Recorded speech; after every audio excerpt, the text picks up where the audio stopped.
الحمد لله نحمده ونستعينه ونستغفره ونؤمن به ونتوكل عليه ونعوذ بالله من شرور أنفسنا ومن سيئات أعمالنا من يهده الله فلا مضل له ومن يضلله فلا هادي له ونشهد أن لا إله إلا الله وحده لا شريك له ونشهد أن محمدا عبده ورسوله وصلي وسلم عليه وعلى آله وصحبه وأزواجه وذريته ومن تبعهم بإحسان إلى يوم الدين.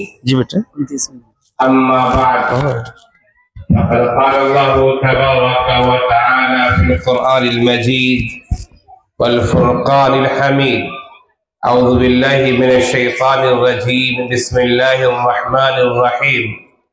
اقرأ باسم ربك الذي خلق. وقال في موضع آخر: يا أيها الذين آمنوا قوا أنفسكم وأهليكم نارا. صدق الله العظيم. مدرسہ ضیاء العلوم کے ناظم و بانی، صدر المدرسین، اساتذہ کرام اور دیگر معاونین و مخلصین، اسٹیج پر تشریف فرما علماء کرام، اصحاب علم و فضل، اور میرے سامنے بیٹھے ہوئے عزیز طلبہ اور دیگر سامعین و سامعات، بہت خوبصورت پروگرام چل رہا ہے اور ماشاءاللہ جو شخصیت پروگرام چلا رہی ہے یقیناً بہت خوبصورت انداز میں اور بہت مرتب ہمارے سامنے پروگرام کا سلسلہ جاری ہے۔ اللہ تعالیٰ پروگرام کو کامیاب کرے اور اس کے اثرات دیر تک ظاہر ہو۔ ہمارے سامنے جو پوسٹر ہے، بینر ہے، اس میں دو طرح کے عناوین لکھے ہوئے ہیں۔ ایک عنوان تو یہ ہے کہ حفاظ کرام کی دستار بندی ہونی ہے، اور دوسرا عنوان ہے اصلاح معاشرہ، کہ معاشرے میں جو برائی ہے، سماج میں جو برائی ہے، آخر سماج کی اصلاح کیسے ہو۔ ان دونوں باتوں کو جب ہم دیکھتے ہیں، حفاظ کرام کی دستار بندی کی بات ہو یا اصلاح معاشرہ کی بات ہو، ان دونوں باتوں میں ایک بات مشترک ہے، اور وہ یہ ہے کہ علم کے بغیر کچھ نہیں ہو سکتا ہے۔ علم کے ذریعے ہی اصلاح معاشرہ ہوگا، اور علم کے حصول کی سب سے بڑی جو کتاب ہے قرآن کریم، اس کو جن طلبہ نے یاد کیا ہے، محنت کی ہے، علم حاصل کیا ہے، تو ان کی دستار، ان کے سروں پر دستار باندھی جائے گی، اور اس سے ہمیں علم کا پتہ چلے گا کہ بچے نے علم حاصل کیا ہے۔ علم کے یقیناً مراحل ہیں، ان مراحل میں سے ایک مرحلہ تکمیل حفظ قرآن کا بھی ہے۔ تو ہمیں سب سے پہلے جو توجہ دینی ہے وہ یہ کہ علم کا چراغ اپنے علاقے میں، اپنے محلے میں، اپنی جگہوں میں اور سارے عالم میں کیسے جلایا جائے، اسے صحیح رخ کیسے دیا جائے۔ علم کی کمی نہیں ہے، علم والے بہت ہیں، لیکن کون سے علم سے ہمارے سماج کی اصلاح ہوگی، کون سے علم سے ہمارا سماج صحیح رخ پر جائے گا، اسے غور کرنے کی ضرورت ہے۔ سب سے پہلی وحی جو نازل ہوئی، سورہ علق کی ابتدائی 5 آیتیں، اللہ تعالیٰ نے فرمایا: اقرأ باسم ربک الذی خلق، پڑھیے اپنے رب کے نام سے جس نے پیدا کیا۔ یہ آیت کب نازل ہوئی ہے؟ اگر اس پس منظر کو آپ ذہن میں رکھیں تو ہمارے لیے بات کو سمجھنا انتہائی آسان ہو جائے گا۔ جس وقت پہلی وحی نازل ہوئی غار حرا میں، اللہ کے رسول صلی اللہ علیہ وسلم تشریف فرما تھے، اور سب سے پہلی وحی سورہ علق کی ابتدائی 5 آیتیں نازل ہوتی ہے، جس کی شروعات ہے اقرأ بسم ربک الذی خلق، پڑھیے اپنے رب کے نام سے جس نے پیدا کیا۔ آپ اس وقت کی تاریخ کا، ہسٹری کا، زمانے کا جائزہ لیں، دنیا کی کون سی ایسی برائی تھی جو اس وقت نہ رہی ہو۔ آج ہم جن برائیوں کو دیکھ رہے ہیں، اس سے کئی زیادہ برائیاں اس زمانے میں تھی، شکلیں الگ الگ تھی، انداز برائیوں کا الگ الگ تھا، لیکن برائیاں تھیں۔ اس زمانے میں لوٹ مار بھی بہت زیادہ تھا، اس زمانے میں ظلم و زیادتی بھی بہت زیادہ تھی، اس زمانے میں طاقتور کمزوروں کو دبا دیا کرتا تھا، اس زمانے میں حکومت ان کے قبضے میں ہوتی تھی جن کے پاس طاقت زیادہ ہوتی تھی، اس زمانے میں لوگ اپنے رشتہ داروں، اپنے گھر والوں کو کے مرنے کے بعد میراث پر قبضہ کر لیتے تھے، کمزوروں کو نہیں دیتے تھے۔ اس زمانے میں ظلم کی کوئی انتہا نہیں تھی، انداز الگ تھا، غربت کی کوئی انتہا نہیں تھی، لوگ پریشانیوں میں تھے، انسان کو ذلیل سمجھتا تھا، انسان کو حقیر سمجھتا تھا۔ یہی حقارت کی وجہ سے لڑکیوں کو زندہ درگور کر دیا جاتا تھا۔ اس کے بارے میں قرآن کریم نے کہا وَإِذَا الْمَوْءُودَةُ سُئِلَتْ بِأَيِّ ذَنبٍ قُتِلَتْ، کہ قیامت کے دن پوچھا جائے گا جن کو زندہ درگور کیا گیا کہ تمہیں کس جرم میں زندہ درگور کیا گیا، اور زندہ درگور کرنے والوں کو سزا ملے گی۔ انسانیت اتنی گر چکی تھی کہ لوگوں کے اندر حیوانیت سرایت کر چکی تھی۔ یقیناً ایسے موقع سے اللہ تعالیٰ کچھ اور بھی حکم دے سکتے تھے، لیکن اللہ نے کچھ اور حکم نہیں دیا، بلکہ اللہ نے فرمایا اقرأ بسم ربک الذی خلق، پڑھیے اپنے رب کے نام سے جس نے پیدا کیا۔ اس سے پتہ چلتا ہے کہ حالات خطرناک سے خطرناک ہے، ظلم چھایا ہوا ہے، تاریکی چھائی ہوئی ہے، غربت عام ہے، لیکن ایسے وقت میں جو اللہ کا حکم ہو رہا ہے وہ حکم ہے کہ اپنے رب کے نام سے پڑھیے۔ اس سے اشارہ ملتا ہے، واضح اشارہ، کہ ہر برائی کے خاتمے کے لیے اس علم کی ضرورت ہے جو علم انسان کو رب سے جوڑ دے۔ علم کی کمی نہیں ہے۔ علامہ اقبال نے کہا تھا اہل یورپ کے بارے میں کہ ڈھونڈنے والا ستاروں کی گزرگاہوں کا، ڈھونڈنے والا ستاروں کی گزرگاہوں کا اپنے افکار کی دنیا میں سفر کر نہ سکا، اپنے حکمت کے خم و پیچ میں الجھا ایسا کہ آج تک فیصلے نفع و ضرر کر نہ سکا۔ علم ہے، لیکن کس علم سے انسانیت کو نجات ملے گی؟ کس علم سے مخلوق کا رشتہ خالق سے جڑے گا؟ کس علم سے معاشرے کی اصلاح ہوگی؟ کس علم سے انسان بنے گا؟ کس علم سے انسان لوگوں کے حقوق کو جانے گا، پہچانے گا، ان کے حقوق ادا کرے گا؟ کس علم سے انسان کا رشتہ اپنے رب سے جڑے گا؟ کس علم سے مخلوق اپنے خالق کی طرف جھکے گی؟ یقیناً وہ علم ہوگا جو علم رب کے نام سے شروع کیا جائے۔ یقیناً ہمارے سماج میں اسکولوں کی ضرورت ہے، کالجز کی ضرورت ہے، ہم تو اس کی حمایت میں تقریریں کیا کرتے ہیں، بیانات کیا کرتے ہیں، لوگوں کو سمجھاتے ہیں کہ مسلم مینجمنٹ کے اسکولز بھی ہونے چاہیے، کالجز بھی ہونے چاہیے، لیکن ان سب کے ساتھ ساتھ جو ضروری ہے وہ یہ کہ ہمارے بچوں کا تعلق اور ہمارے بچوں کے علم کا آغاز، علم کی ابتدا جو ہونی چاہیے وہ رب کے نام سے ہونی چاہیے۔ آج ہم اپنے چھوٹے چھوٹے ننھے منھے بچوں کو کنوینٹس میں بھیجتے ہیں، اچھی باتیں تعلیم دے رہے ہیں، لیکن وہ بچہ کنوینٹ میں جانے کی وجہ سے، دینی تعلیم نہ ہونے کی وجہ سے، نہ اس کا ایمان صحیح سالم رہتا ہے، نہ اس کا عقیدہ صحیح سالم رہتا ہے۔ آج بہت سارے ایسے اسکولز ہیں جہاں میرا بھی جانا ہوتا ہے، دیکھنا ہوتا ہے کہ مسلم طلبہ وہاں پڑھ رہے ہیں، اسکول میں مورتی رکھی ہوئی ہے، وہ صبح سویرے جب جاتے ہیں تو ہاتھ جوڑ کے پرارتھنا کرتے ہیں۔ یقیناً وہ بچہ علم میں ترقی تو کرے گا، لیکن وہ بچہ آگے چل کر مسلمان نہیں رہ سکتا ہے، اس کے اندر سے ایمان کا خاتمہ ہو جائے گا، اس کا عقیدہ صحیح نہیں رہ سکتا ہے۔ اس لیے ضروری ہے کہ آپ اپنے بچوں کو دینی تعلیم ضرور دلائیں۔ میں نے اس سے پہلے بھی بہت سارے بیانات میں کہا، اور پھر آپ سے کہتا ہوں کہ دیکھیے بنیادی طور سے علم کی دو شکلیں ہیں، دو قسمیں۔ ایک علم وہ ہے کہ ہر مسلمان کو حاصل کرنا فرض ہے، ضروری ہے۔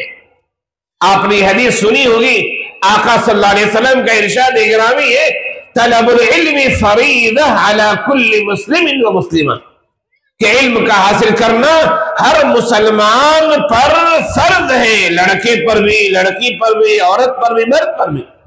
یہ وہ علم ہے جس علم کو ہم بیسک علم کہتے ہیں، دین کی بنیادی تعلیم، جس سے ہمارا عقیدہ، ہمارا ایمان، ہماری نمازیں، ہمارے روزے، ہماری دیگر عبادتیں صحیح ہو۔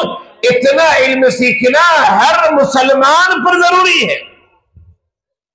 والدین کی ذمہ داری ہے کہ وہ اپنی اولاد کو اتنا علم ضرور دے کہ جس سے اس کی اولاد غلط راستے پر نہ جائے، بلکہ صحیح مسلمان رہے، ڈاکٹر رہے، انجینئر رہے، سیاستدار رہے، قائد رہے، لیکن سب سے پہلے وہ مسلمان رہے، اپنے ایمان اور اپنے اسلام کو پہچانے۔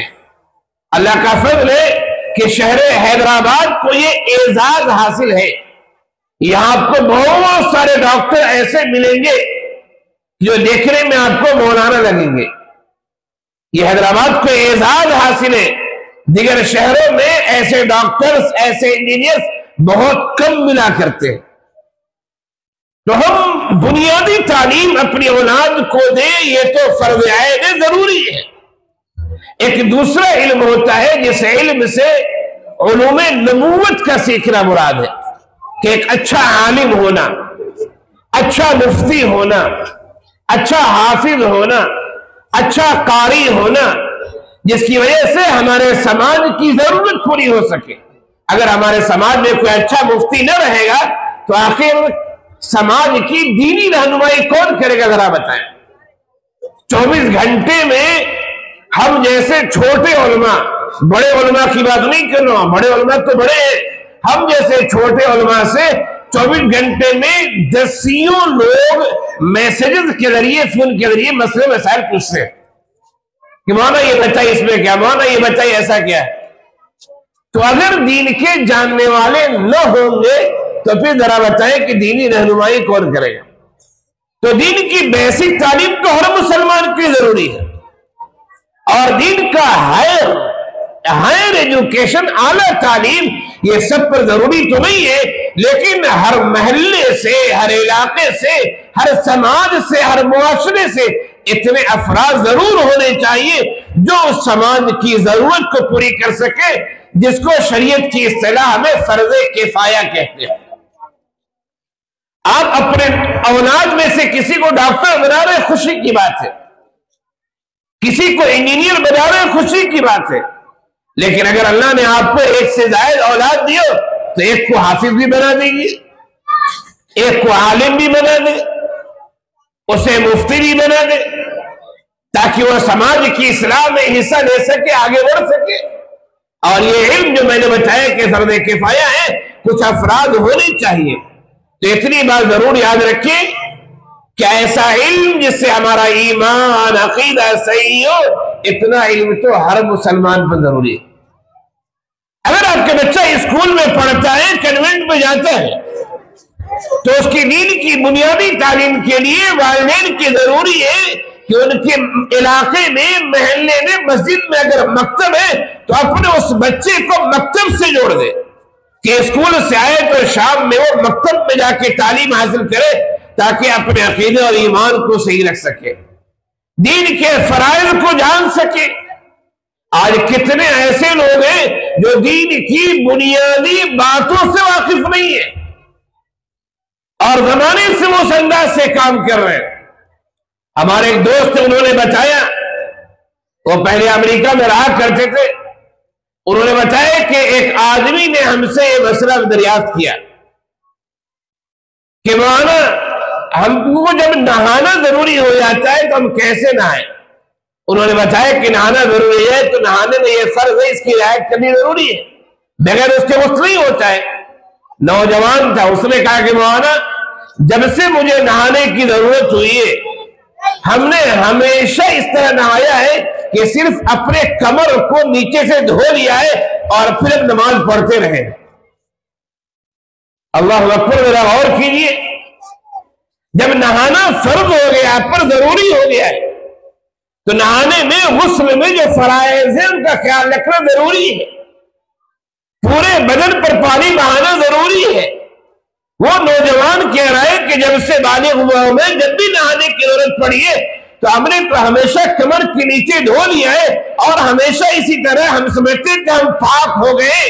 آج مجھے معلوم ہوا جب میں نے آپ سے پوچھا کہ غسل اس طرح کریں گے تو غسل درست ہوگا۔ ذرا سوچیے، اس کی کوئی نماز بھی صحیح نہیں ہوئی اور وہ قرآن پڑھا تو اس نے گناہ کا کام کیا، وہ رہا چلتا پھرتا رہا تو گناہ کے ساتھ چلتا پھرتا رہا، اس لیے کہ ناپاکی کی حالت میں زیادہ دیر تک رہنا شریعت نے اسے ناپسند کیا ہے۔ اور جس گھر میں ناپاک آدمی رہے زیادہ دیر تک، ٹال مٹول کرتا رہے، نہائے نہیں، اس گھر میں رحمت کے فرشتے نہیں آتے۔ اتنی بنیادی بات کہ غسل کیسے کیا جائے نوجوان کو معلوم نہیں، لیکن ڈگری اس کے پاس بہت زیادہ ہے۔ ذرا سوچے کتنے افسوس کی بات۔ اس لیے آپ اپنی اولاد کو جو تعلیم دینا چاہتے، میں اسے روک نہیں رہا ہوں۔ ہمارے سماج میں ہر قسم کے لوگوں کی ضرورت ہے۔ ہمارے سماج میں جس طرح اچھے ڈاکٹر کی ضرورت ہے، اچھے انجینئر کی ضرورت ہے، اچھے سیاستدان کی ضرورت ہے، اسی طرح اچھے عالم کی ضرورت بھی ہے، اچھے مفتی کی ضرورت بھی ہے، اچھے حافظ کی ضرورت بھی ہے، اچھے قاری کی ضرورت بھی ہے، ان سب کی ضرورت ہے۔ آپ کا فیصلہ ہے کہ آپ اپنی اولاد کو کیا بنانا چاہتے ہیں۔ اگر آپ اپنی اولاد کو انبیاء کے وارثین کے فہرست میں لاتے ہیں تو آپ کی فضیلت زیادہ ہوگی، اس لیے کہ اللہ کے رسول صلی اللہ علیہ وسلم نے فرمایا خیرکم من تعلم القرآن وعلمہ، تم میں سب سے بہتر انسان ہے جو قرآن کو پڑھتا اور پڑھاتا ہے۔ تو قرآن کے پڑھنے اور پڑھانے والے سب سے بہتر ہے، یہ ہم نے نہیں کہا ہے، یا آقا نامدار احمد مصطفیٰ محمد مصطفیٰ صلی اللہ علیہ وسلم کا ارشاد گرامی ہے کہ قرآن کو پڑھنے اور پڑھانے والے سب سے بہتر ہے۔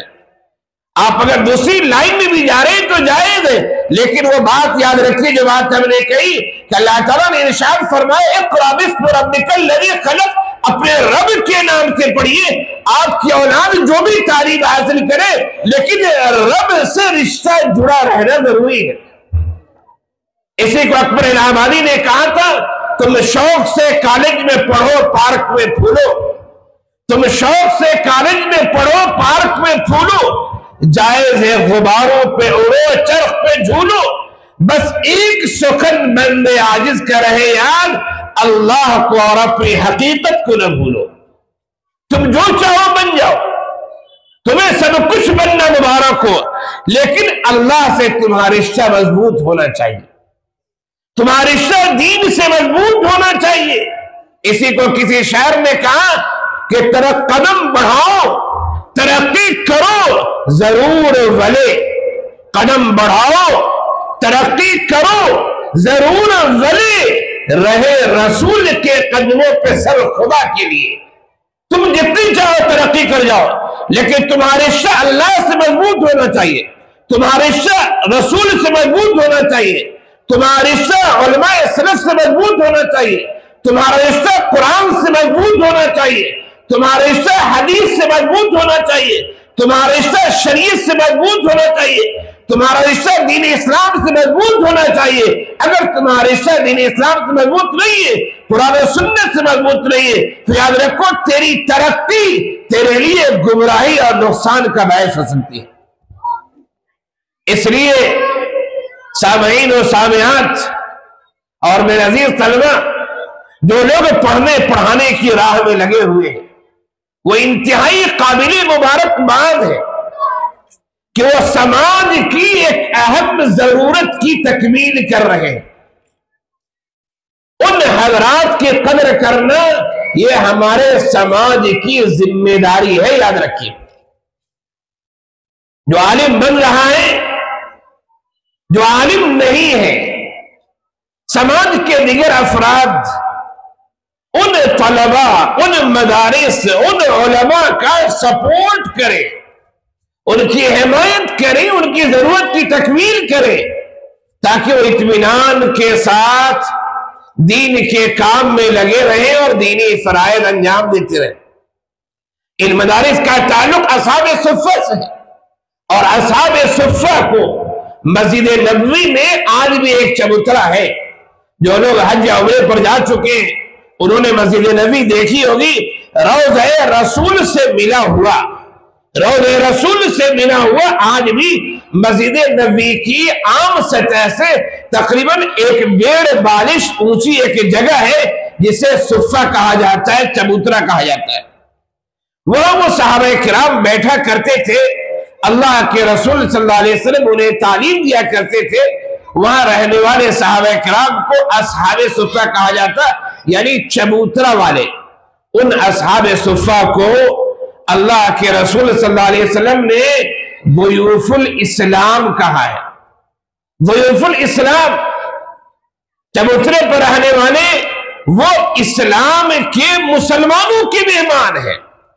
یہ جو چھوٹے چھوٹے مدرسے ہیں، مکاتب ہیں، جہاں طلبہ پڑھتے ہیں اور اساتذہ وہاں اپنی پوری محنت کا مظاہرہ کرتے ہیں، ان مدارس کا رشتہ اصحاب صفہ سے جڑا ہوا ہے، اور اصحاب صفہ کو نبی نے ضیاف الاسلام، ضیوف الاسلام کہا ہے۔ لہذا آج بھی جو مدرسے میں بچے پڑھتے ہیں وہ مسلمانوں کے مہمان ہیں، اسلام کے مہمان ہیں۔ مسلمانوں کی ذمہ داری ہے، محلے والوں کی ذمہ داری ہے، علاقے والوں کی ذمہ داری ہے کہ وہ ان بچوں کا، ان مدرسوں کا پورا خیال رکھیں۔ یہ ان کی ذمہ داری ہوتی ہے۔ اگر وہ بچے بھوکے رہ جاتے ہیں اور آپ پیٹ بھر کر کھاتے ہیں اور آرام کرتے ہیں، یقین جانیے اگر ان بچوں کے بھوکے ہونے کا علم آپ کو ہے اور پھر بھی آپ انتظام نہیں کر رہے تو آپ گنہگار ہوں گے۔ اس لیے کہ بچے مسلمانوں کی مہمان ہیں۔ آپ مسلمان ہیں، آپ پیٹ بھر کر کھا کے سو رہے ہیں، آپ کی آل و اولاد سو رہی ہے، لیکن وہ بچے بھوکے ہیں، آپ گنہگار ہوں گے۔ لہذا ان مدارس اور ان مکاتب کی قدر کرنے کی ضرورت ہے۔ آپ اپنی اولاد کو عالم نہ بنا سکے، حافظ نہ بنا سکے، لیکن جو لوگ بنا رہے ہیں اور مدرسوں میں آنے والوں کی جو صورتحال عموماً ایسے بچے ہوتے ہیں جو انتہائی غریب ہوتے ہیں۔ اور بسا اوقات تو ایسا ہے، جو کہ میں جس مدرسے میں پڑھا رہا ہوں 17-18 سال سے، کچھ دن میں نگراں بھی رہا ہوں طلبہ کا، فی الحال نگراں نہیں ہوں، تو ایسے طلبہ سے بھی سابقہ پڑھا ہے کہ ان کے والدین آئے کہے کہ مولانا ذرا بچے کو خیال رکھیے گا۔ کیا بات ہے بھائی، آپ اس کو کیوں لائے؟ مولانا اس کے دیگر بھائیاں تو ٹھیک ہے، اسکول میں پڑھتے، یہ بچہ اتنا شریر ہے، اتنا شریر ہے کہ دم گھر میں کر دے رہا ہے، مولوی صاحب ذرا بچے کا خیال رکھیے گا۔ یعنی جو بچہ ذہین ہے، شریف ہے، محنتی ہے، وہ بچہ اسکول میں جائے گا، اور جس بچے نے والدین کے ناک میں دم کر دیا گیا ہے، اب مولوی صاحب کے پاس مولوی صاحب آپ بھی ذرا سنبھال رہے اس کو۔ ایسے بچے مدرسے میں آتے ہیں، سب تو نہیں ہے لیکن بہت سارے بچے ایسے ہوتے اور پھر ان کو مدرسے کے لوگ انسان بناتے ہیں، آدمی بناتے ہیں، اور پھر وہ بچہ گھر میں جاتا ہے تو ایک مہذب بچہ ہوتا ہے جس کی وجہ سے والدین بھی خوش ہوتے ہیں۔ تو ہمارا سماج ایسا ہو چکا ہے کہ یا تو مدرسے میں آنے والے انتہائی غریب بچے ہوا کرتے ہیں، یا مدرسے میں آنے والے انتہائی شریر بچے ہوا کرتے ہیں، لیکن مدرسے کے اساتذہ محنت کرتے ہیں اور محنت کر کے پھر اسے ایک اچھا انسان بنانے کی کوشش کرتے ہیں۔ اب ذرا سوچئے کہ اب صورتحال ایسی ہے تو کیا ہمیں ان مدرسوں کا سپورٹ نہیں کرنا چاہیے؟ کیا ہمیں ان مدرسوں کی حمایت نہیں کرنا چاہیے؟ کیا ہمیں ان مدرسوں کی ضروریات کا خیال نہیں رکھنا چاہیے؟ کیا ہمیں ان مدرسوں کے بارے میں فکر نہیں کرنی چاہیے؟ یقیناً ہمیں فکر کرنی چاہیے۔ اور آج جو تعلیم کے نام سے جو بے حیائی آ رہی ہے، طوفان بدتمیزی ہمارے سامنے ہے، اسلامی تہذیب کو مٹانے کی کوشش کی جا رہی ہے، ہماری شناخت ہم سے چھینی جا رہی ہے، ایسے ماحول میں تو تعلیم کی اہمیت اور بڑھ جاتی ہے۔ وہ تعلیم انسان کو رب سے جوڑ دے۔ آج کتنے ایسے اسکولز ہیں کہ یہاں طلبہ جب اسٹوڈنٹ پڑھنے کے لیے جاتے ہیں تو وہاں سب سے پہلے داخل ہونے کے ساتھ ہی وہاں سوریہ نمسکار کرایا جاتا ہے، سورج کے سامنے ہاتھ جڑوایا جاتا ہے۔ ہمارے مسلم بچے بھی ایسا کرتے ہیں۔ ایسا کرنے والا اگر انجانے میں کرے تو معافی کی تو خیر گنجائش ہے، لیکن اگر جان بوجھ کے کرتا ہے، اسے خالق اور مالک کا درجہ دیتا ہے، تو پھر وہ آدمی مسلمان نہیں رہ سکتا ہے۔ جب تک وہ تجدید ایمان نہیں کرے گا، دوبارہ کلمہ نہیں پڑھے گا، اپنی حرکات سے توبہ نہیں کرے گا، وہ مسلمان نہیں رہ سکتا ہے۔ لیکن اسکولوں میں آج ہو رہا ہے اور والدین کو اس کی کوئی فکر بھی نہیں ہے۔ وہ سمجھتے ہیں ہمارا بچہ ایجوکیٹڈ بن رہا ہے، ہمارا بچہ ہائر ایجوکیشن حاصل کر رہا ہے، ہمارا بچہ ترقی کر رہا ہے، سب کچھ کر رہا ہے آپ کا بچہ، لیکن آپ کا بچہ دین سے نکلتا جا رہا ہے۔ آپ کا بچہ آقا صلی اللہ علیہ وسلم کا نام لینے والا بظاہر ہے، لیکن وہ آپ کی امتی سے نکل کر، یعنی مسلمان سے نکل کر وہ کفر کی طرف جا رہا ہے، اور ہمیں اور آپ کو اس کی فکر نہیں۔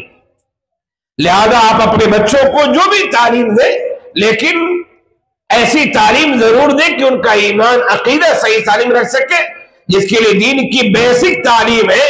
آپ مدرسوں سے مکاتب سے جوڑ دیں، اور اگر اللہ نے آپ کو توفیق دی ہے تو اپنی اولاد میں سے کسی ایک کو عالم حافظ مفتی بنانے کی کوشش کریں، اور ان مدارس کی جو ضروریات ہے ان ضروریات کی تکمیل کرنا یہ ذمہ داری ہے مسلمانوں کی۔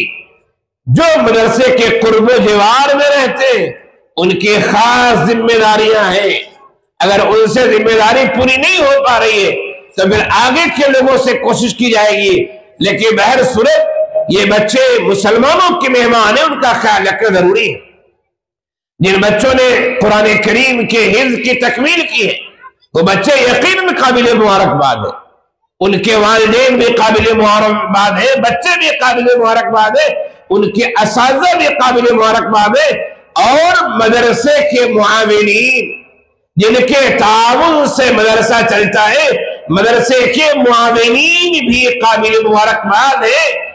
کیا آج آپ کے سامنے ان بچوں کو پیش کیا جائے گا کہ آپ نے جو پیسے دیے، آپ نے جو تعاون کیا ہے، آپ کا تعاون رائے گا نہیں ہوا، آپ کا تعاون بیکار نہیں ہوا، آپ کا تعاون کام پہ لگا ہوا ہے۔ اور آپ دیکھیں کہ آپ کے تعاون کی وجہ سے آج اتنے بچوں نے اس کی تکمیل کیے، اتنے بچوں نے ناظرے کی تکمیل کیے، اتنے بچے عالم کورس کی طرح گئے۔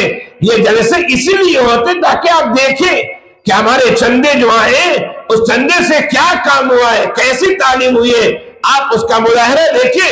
اسی لیے جلسے کرائے جاتے ہیں، جلسے کا انعقاد ہوتا ہے۔ جب تعلیم عام ہوگی، خواہ وہ مدرسے میں پڑھنے والے ہو یا کسی اور ادارے میں پڑھنے والے ہو، تعلیم عام ہوگی، رب سے رشتہ جڑے گا، تو پھر ہمیں فکر ہوگی کہ ہمارے معاشرے کی اصلاح ہو۔ میں نے قرآن کریم کی ایک آیت پڑھی تھی، یا ایھا الذین آمنوا قوا انفسکم واہلیکم نارا، اے ایمان والو اپنے آپ کو اور اپنے اہل و عیال کو جہنم سے بچاؤ، آگ سے بچاؤ۔ آخر ہم کیسے بچائیں گے؟ یقیناً بچانے کی یہی صورت ہوگی کہ ہمارے پاس صحیح علم آئے۔ اگر علم نہیں ہمارے پاس صحیح، ہمارا اہل علم سے تعلق تو ہو۔ آج کل لوگوں کے